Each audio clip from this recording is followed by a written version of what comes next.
Hi there. Welcome to the Sober Circle channel. Enjoy this speaker tape.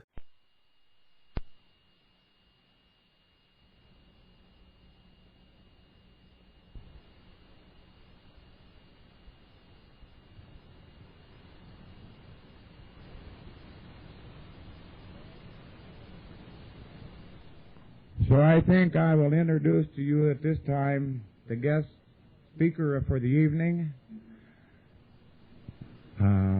I didn't ask Robert if I could use his last name, but I don't think he cares after this amount of sobriety and AA whether his name is used or not. Lots of us know him by Uncle Slug, by a letter he used to put out. Some of us know him as Robert, and some of us know him as Bob Anderson. Robert?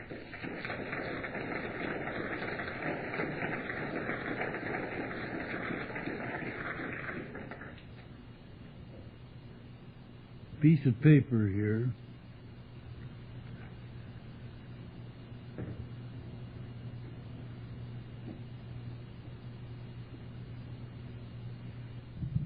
You know, the first thing I got down here, it says don't get dramatic. But damn it, you're all going to get old someday. I just recently quit the Des Moines Register because I can't read very good anymore. One of my ears don't work very good. I'm very short-winded. There's quite a few other things wrong with me, and I think it might make you wonder why in the hell I'm up here, but I'll tell you, I want one more chance to try to show my gratitude to this wonderful fellowship. I kind of feel like it might be my swan song. I don't want it to be sad, but I do want to say thank you once more. I've had so much to be grateful for. If I tried to tell you all I've had to be grateful for, you'd call me a liar. I'm not going to try it. I got some other things I want to talk about tonight.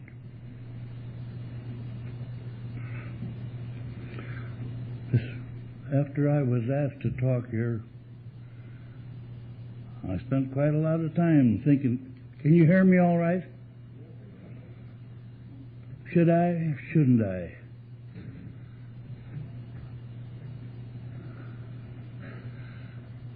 It was 10 years ago. No, it was in 1960. It was 1970. I was a delegate to New York, and Bill Wilson made his last appearance before the conference, and he got into his talk about 3 or 4 minutes, and his breathing gave out, and he had to quit. The last time he ever addressed the General Service Conference, and with a very sad feeling. And I was afraid, and I'll tell you this, if my breathing quits tonight, I'm going to have to quit, but I don't think it will. I'm going to try to take deep breaths and keep going, and I've got quite a gab. I'm not a speaker, but I'm going to try because there's a few things that I'd like to say before I have to quit. I don't really know what speeches are made of. I never studied it. I've never tried to make the circuit of speech making. My specialty has been at home at our table, where Mom makes pretty good coffee, and the AAs come to our house quite frequently, and I love that. They seem to like it, and I think God loves us all a little bit better because we do that. And I can hold my own generally pretty good in conversation with another guy. I don't know whether I can keep you folks interested very long or not. At AA meetings, my talks don't usually last over 3 or 4 minutes, and I sit down. But tonight I'm going to try to prolong it a little bit if I can. And then I was thinking of something else. As I look out over this audience, I see if any of my dear friends that have been in my home or I've been in theirs, and we've done some soul searching around a cup of coffee, or we sat in an AA meeting together, and as I say, we've done some more soul searching. And most of you, I'm afraid what I'm going to say tonight, you may go home tonight and say, well, I've heard Bob say that before. And I hope that you'll forgive me if it sounds, what is the word, redundant? I don't know if that's a good word or not, but I can't make up a story. That doesn't sound like the right thing to do, so I'm going to have to go ahead with it. And please bear with me. There's some folks here who haven't heard it. When they asked me to talk, they said, I said, well, what do you want me to talk about? Well, they said, we'd like to have you talk about AA in the old days, what it was like. Well,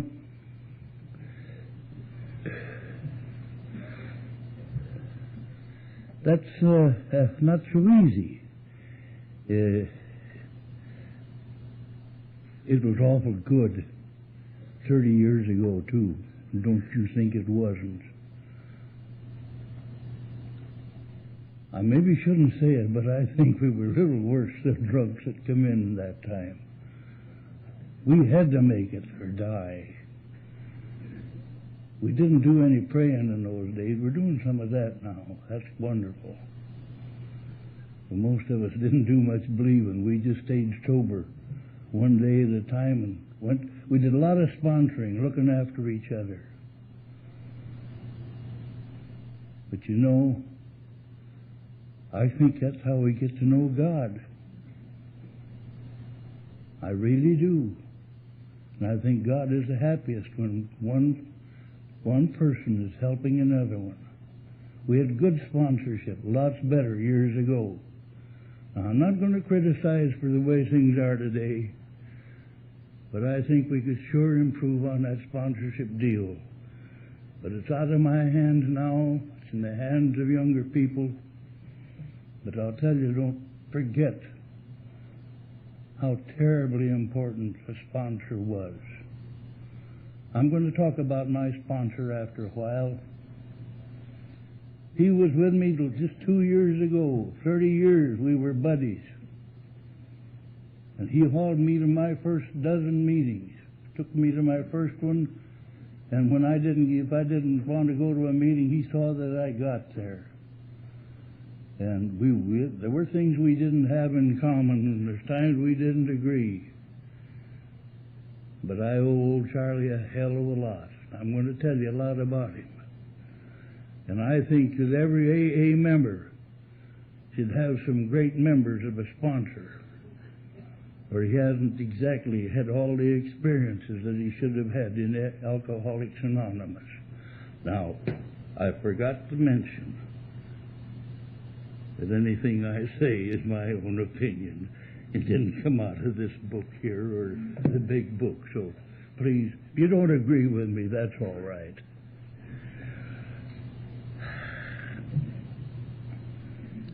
Now, when I joined AA, there were 4 groups in northwest Iowa.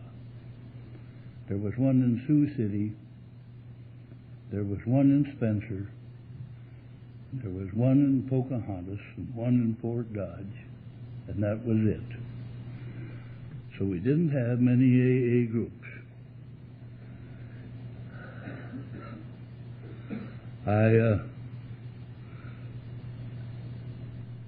Briefly, story is that a man from Omaha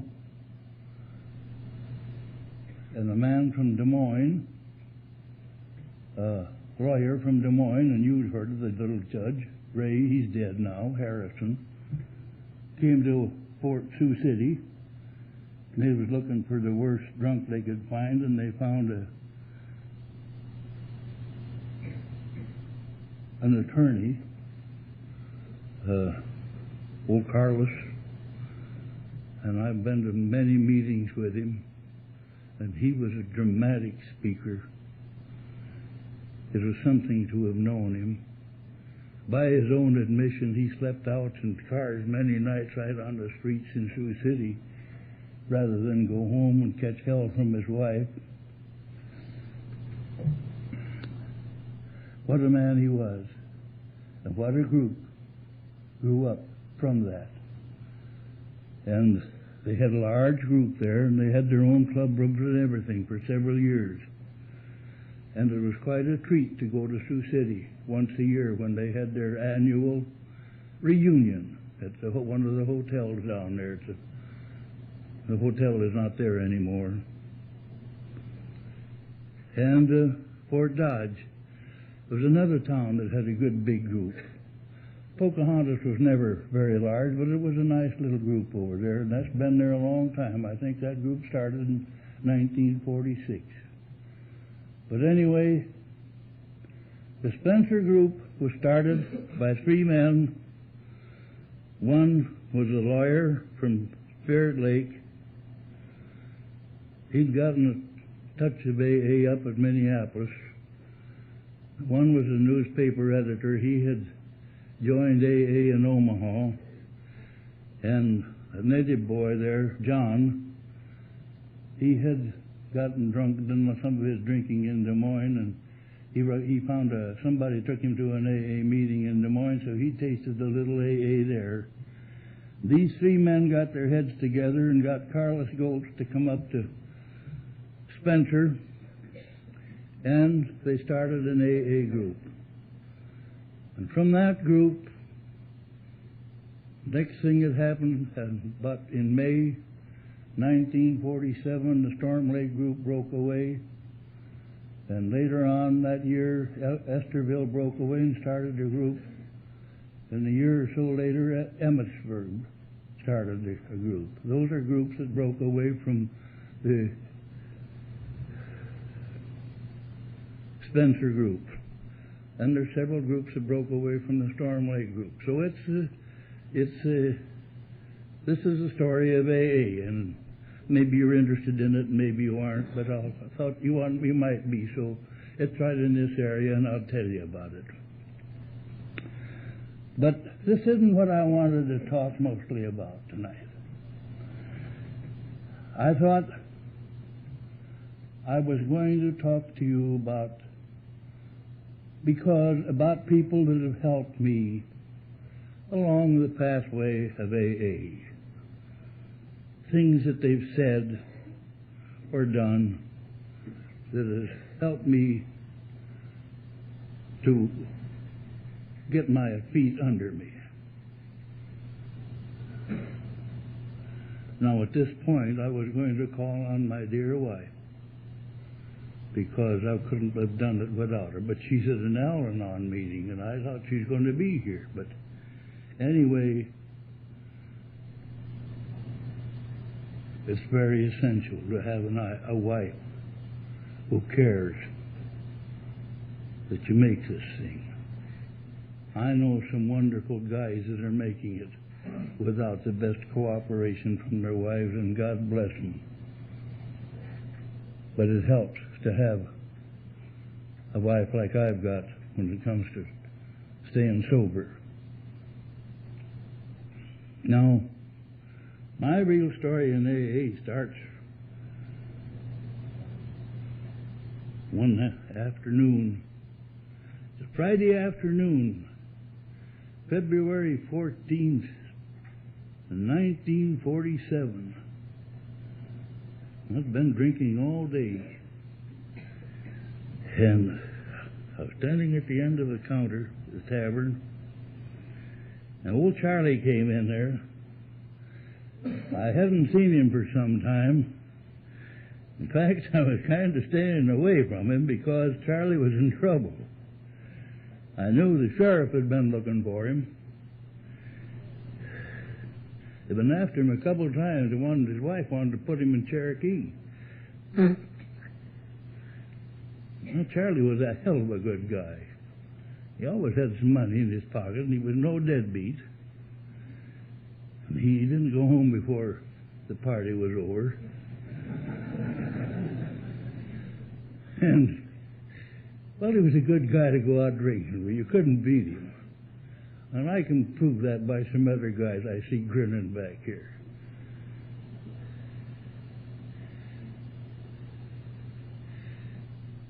And I'm feeling pretty blue.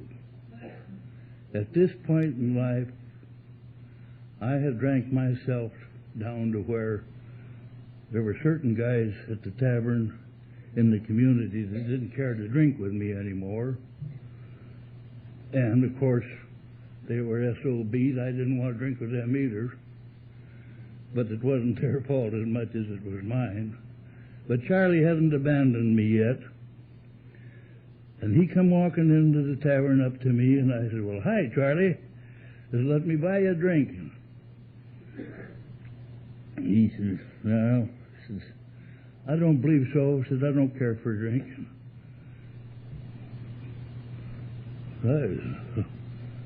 What the hell's the matter with you? You never turned down drinking in your life. You know, I took another look at him, and I see that he didn't look like he was sick. I said, "Are you sick?" "No." Well, I'd heard that his wife had tried putting some stuff in his coffee once. He got wise to it. I didn't want to ask him about it. Things was going through my head. Finally, I said, "Well, are you trying to quit?" And he said, "Yep." Well, I said, "God, Charlie, I ought to do something." But I said, "How are you going to do it?" He just read the 12 traditions about attraction. I never saw a better case of attraction in my life. I'm so damn curious about what Charlie has got that it's pitiful. And I didn't hardly want him to know it. But he says, "I joined AA." Well, I said, "What the hell is that?" "Well," he says, "I just joined it a couple of weeks ago." He says, "I don't know too much about it yet, but," he said, "I think you could use some of it." He said, "It's helping me." Well, I could look at him, and I liked what I saw. Now, my wife and I had been parted some years before and come back together again. And we're thinking serious about it again. Or she is. And I don't know what to do. And I don't like the situation of my life. And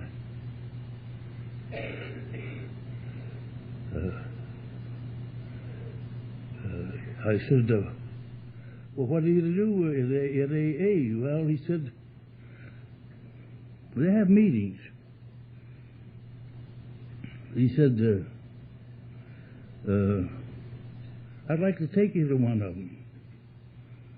Well, I said, "When do they meet?" Well, he says, "Tonight." Well, God, Charlie, I can't go to a meeting. I'm drunk. Well, he said, "You son of a bitch, I'm going to wait for you to sober up. You'll never get there." Well, Charlie's the only guy could have said that to me and got by with it. It still made me love him, but he could because Charlie knew me pretty well. Anyway, Charlie got me to my first AA meeting that night. And by 8 o'clock, the wife looked like the miseries my mind was fairly clear, and I'll never forget it. I'll never forget it. It wasn't long after the meeting opened, I was standing up in front of a tall fellow, and he was presenting me with a poker chip. Now, I learned later on that he didn't think I had a go show in hell after he looked at me. And he presented this chip a little different to me than they did to some of the others. He said, I'm not going to ask you to promise me anything.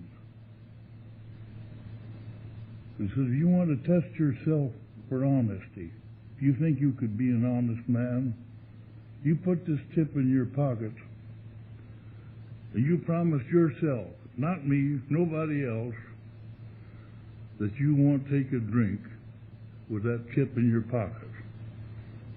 Before you take a drink, you'll throw it away. He was sure it wasn't going to work. And he gave me quite a talk about it. Prior to that, he had told his life story, how he was a piano player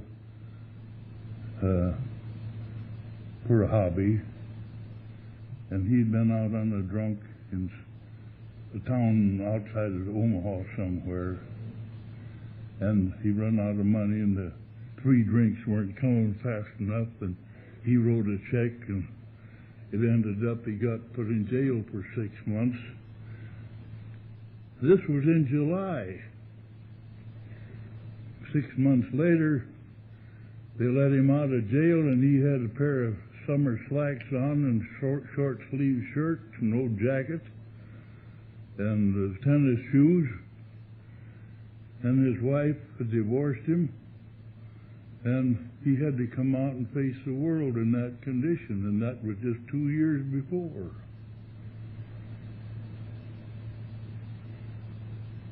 Some folks from Omaha come and got him into AA.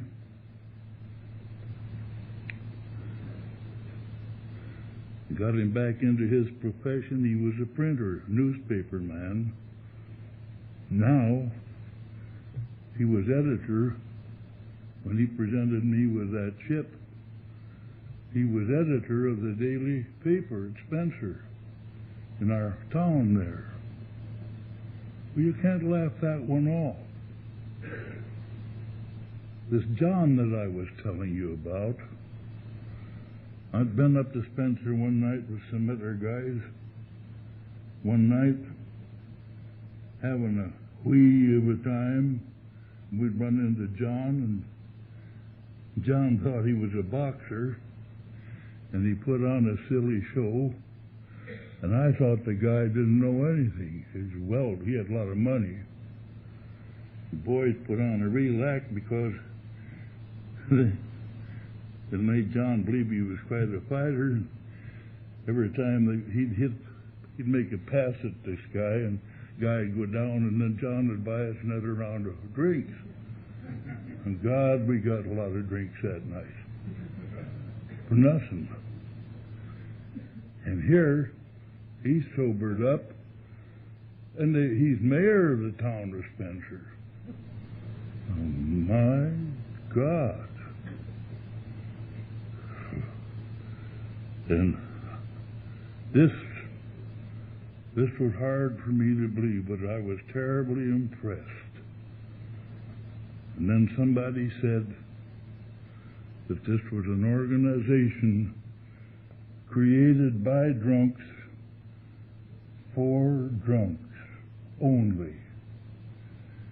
And I thought, oh boy. But now these first 3 men who started this group at Spencer's, didn't any one of them have much use for God. And that suited most of us guys because, I don't know what they were especially ungodly, but I think in my case it was a feeling of unworthiness more than anything else. But I know that I was staying sober by resolving each morning that I wasn't going to take a drink today. I'm staying close to my sponsor, going to meetings, and associating with the other AAs. This was it.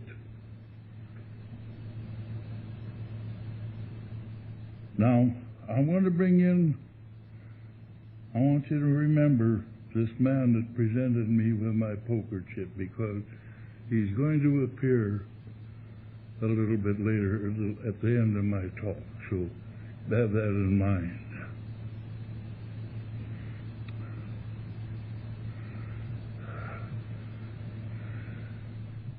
Then we had a visitor come and live from Des Moines, an Irishman, a wild guy and a great guy.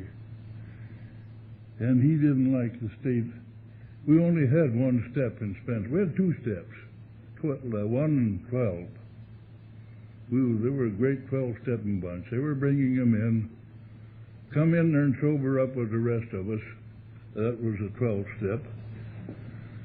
And step 1 was admit you're powerless over alcohol, but as for, it didn't, see, God as you understood him, that was free to go anywhere you wanted to with that, and that suited these guys that didn't believe in God anyway, and the rest of us didn't argue until Dick got there. Dick said, hell, you got to believe in God. Well, he scared me, but it didn't get it into my head. I was unhappy. I was afraid I wasn't going to make it. And Dick had told his story, or he'd been in AA about 7 months in Des Moines, and he got wise, and he knew more than anybody else about this AA program. There was things he didn't like about it. And I was starting to pick it apart a little too much. And I went up to see Dick one Sunday, and I told him about it. And I said, I got the feeling that you've got a peace of mind, that you're getting that out of this AA program, and I'm not. And I'm looking for some answers. And I'm wondering if I shouldn't go back home and get drunk and start over. You should have heard old Dick. He says, that's no good. No good. He says, you're looking for answers. He says, you're on the right road. He says, you stay on that road. You'll find them. They're no good until you find them. I can't give them to you. But you keep looking at them 12 steps. Don't get excited about them. You don't have to take them one after the other in order, but don't close the door on one of them. When the opportunity comes, take them. And I have done this, and I have been grateful to God that I've known old Dick. Well, I don't know if he's alive, so I won't mention his name. But boy, he did me a lot of good. And then, sometime later, I went to Sioux City to a meeting. And there was a dear man, he was the editor of the Chicago Daily News. And you fellows have heard me say this. Some of you friends of mine. But I gotta tell you, he came out to Sioux City and he gave that wonderful talk of his, The Devil and AA. Prior to this, I had always thought that this little struggle was between me and God. I didn't know, I never stopped to think that if I wasn't doing it God's way, it isn't such a thing as my way. It's either God's way or it's that other guy's way. Do you know that? There's two ways to do things. There isn't any in between there. That may seem kind of funny, but that's how it is. And it's a question, should I go to that AA meeting tonight? Oh, I'm too tired. Who's telling you that? And if you went to that AA meeting, how good you felt afterwards, remember? I don't know. He said, you say, well, it's the same old thing. You listen to it every time. Clem said, there are two angels following every one of us, one on the right shoulder and one on the left. And we can listen to whichever one we want to, for what is right, what is wrong. He said there are three things that any person can do about any given situation. You can do the right thing, you can do the wrong thing. If you don't know what's the right thing, he said, do nothing, and it'll be the right thing. And look at how close this comes to being our Serenity prayer. This is something he said before I ever saw the Serenity prayer. That's many years ago. But this thing come to me has meant an awful lot to me. I went up to Clem, and I thanked him, and I thanked him. I said, for what this has done for me. So he sent me a copy of that speech, and I have it. I suppose I've made 50 or more copies and given them to AAs. It's the story of the devil and what he does to keep an AA from getting sober. And this did more to help me on the spiritual part of the AA program than anything else. And I'm eternally grateful to this man for letting me in on this. I thought maybe, gosh, I should talk just a little bit. Am I boring you?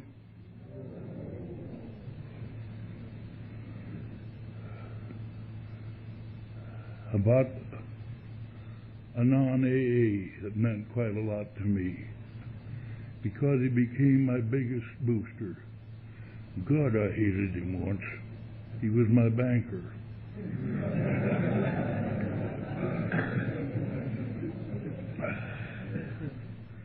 He turned me down on the small loan one time. I wanted to buy a cheap second-hand car, but I was drinking, and he didn't think I was worth it. Well, all right, God damn you. And we stayed that way a long time. Then I sobered up, and things got different.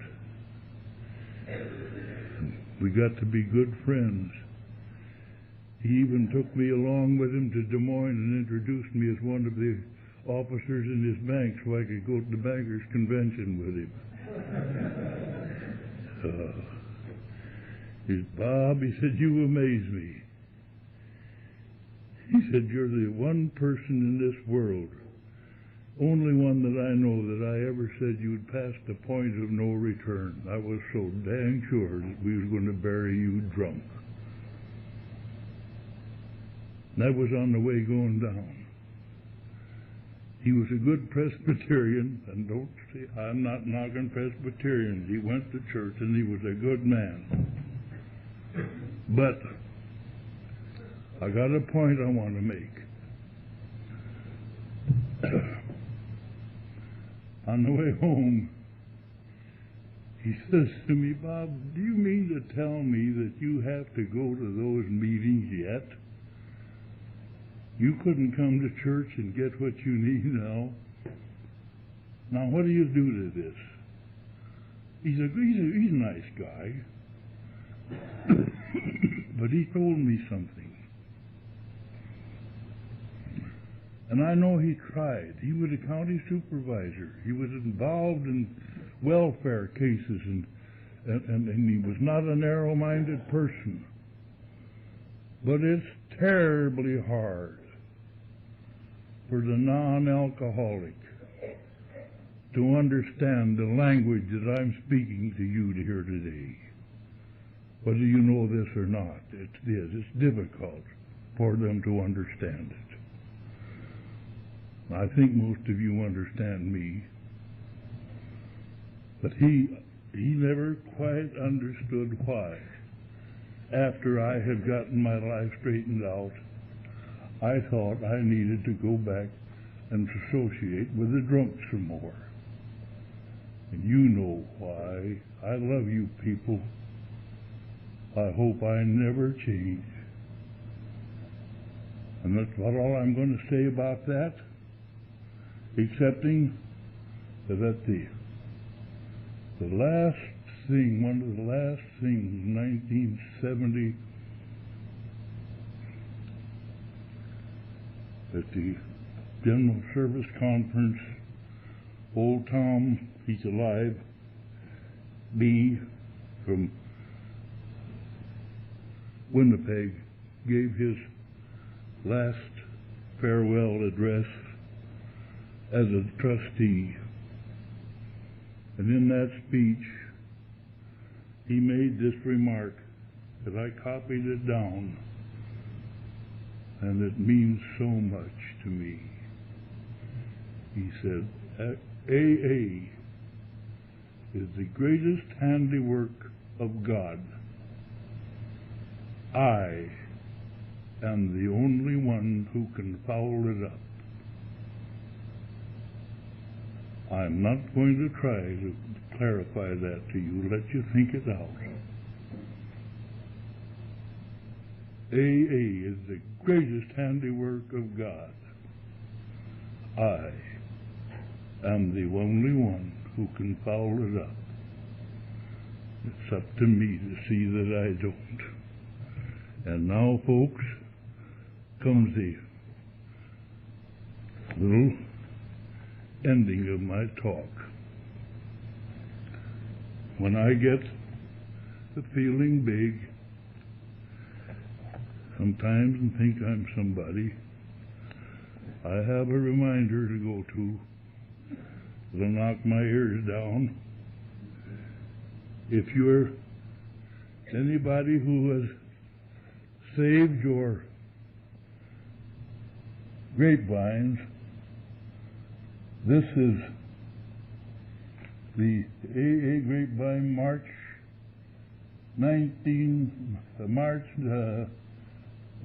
number, volume 12 in 1956. And it's on page 20.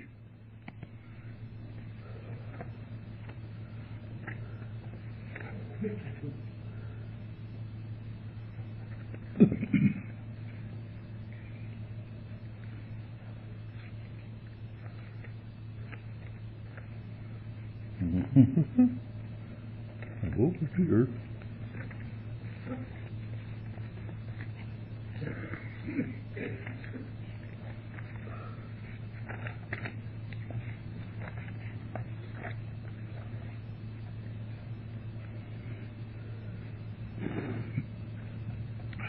I told you that this man that presented me with the poker chip was going to appear once more in my talk.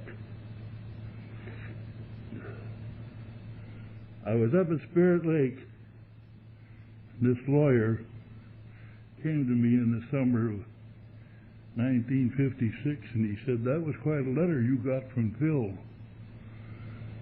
And I said, "How do you know about any letter from Phil?" Well, he said, "Didn't you see that in the grapevine?"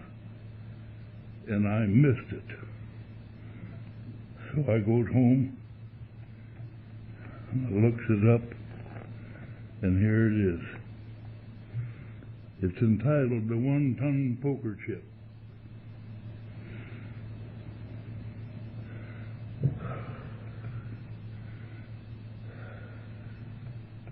Dear Bob, see, what he did is he wrote this letter to me, but he didn't send it to me. He sent it to the Grapevine when they printed it.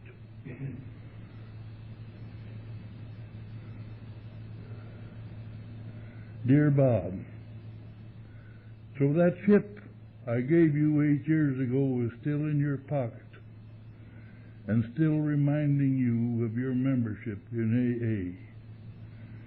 The thought strikes me, as I know it has you, that chip is symbolic of miracles that happen right along in AA. 8 years ago tonight, I gave you that old beat-up poker chip, which cost the groups perhaps 1 cent or less. At that time, I told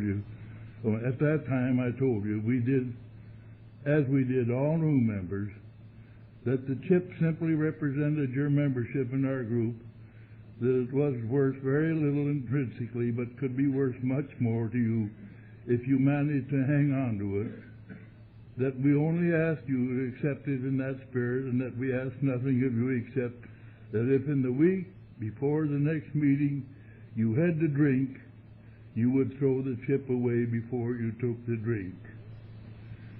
Then, if that did happen, although we prayed it wouldn't, just come back to the next meeting, get another chip, and start again. The mental picture I have of you, my friend, on that night, 8 years ago, is still vivid. You told me you had taken a final drink on that of what proved to be your last jag at 4:30 that afternoon. As we faced each other during the chip presentation, you had my deepest sympathy. The old whiskey sweat was popping out of your face and brow. Your nerves, shattered and abused during that extensive last jag, were shrieking at you for the hair of the dog that bit you. In fact, you were in the depressed and hopeless state of all of us have gone through after time. I wish there was something I could do to help you stay on the beam and not take that first drink in the weeks to come. But honestly, my friend, I was very fearful for you, having gone through what you were then experiencing. My fears for you were based on my own weakness. I seriously doubted that I could leave that meeting in your condition, drive 25 miles home, passing at least 20 taverns on the way, and not take the drink my system would be screaming for in your place. Imagine then, to my surprise, the following meeting night, when I stepped into the room and saw you there, sober, calm, and in your right mind. I well remember, too, the look on your map as you rushed over to greet me, your hand extended, and what you said. Remember that chip you gave me last week, you beamed? Well, that chip weighed a ton. I tried once, I tried 100 times since last week to pull that chip out of my pockets and throw it away and dash off to the nearest spot and toss off a double shot. The chip was too heavy. I just couldn't heft it and toss it.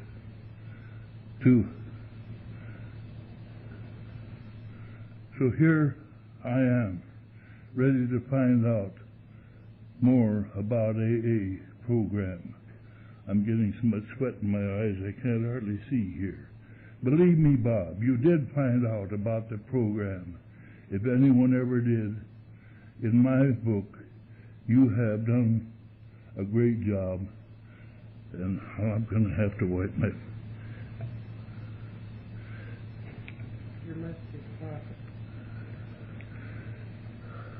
Getting very warm.